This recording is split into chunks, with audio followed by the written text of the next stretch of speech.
The Prime Minister has filed his first reply in the Supreme Court. The affidavit filed on behalf of the Prime Minister rebuts charges of alleged inaction and delay on Dr. Subramaniam Swamy's petition seeking sanction to prosecute the former telecom minister. The affidavit claims the Prime Minister's office had properly considered the petition. आज प्रधानमंत्री की जो affidavit है उससे इस बात पर मुझे संतोष है कि उन्होंने मेरी सारी कही हुई बात और मेरी तर्क जो मैंने दी उसका उन्होंने पुष्टि किया है अपने तथ्यों से। मैंने जो सही कहा था वो कोर्ट में वो सही है कि मैंने उनको 5 चिट्ठियां लिखी, उन्होंने एक का जवाब दिया, वो भी ये कहने के लिए कि सीबीआई की इंक्वायरी चल रही है। इंक्वायरी की है उसमें उन्होंने राजा को भी उन्होंने मेरी पिटीशन भेज दी है। ये भी गैर कानूनी है।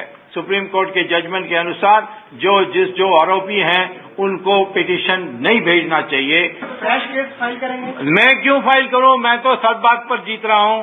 सैंक्शन की जरूरत नहीं है क्योंकि वो मिनिस्टर नहीं है। Well, as you are aware that matters which are under consideration of the Supreme Court are not to be commented upon. The government was asked to file an affidavit. The government has filed an affidavit to the best of my information. Therefore, it is now for the apex court to consider that affidavit.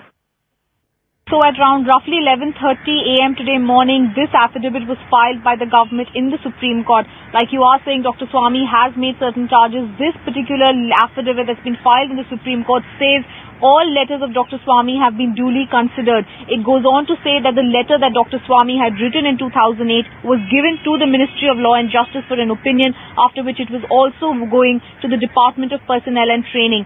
The real purpose of the government affidavit filed today is to prove that they have internally deliberated and taken action on Dr. Swamy's letter. Now we have to remember Dr. Swamy not seeming satisfied with the government affidavit. However, it's for the Supreme Court to really decide on Tuesday what action they take.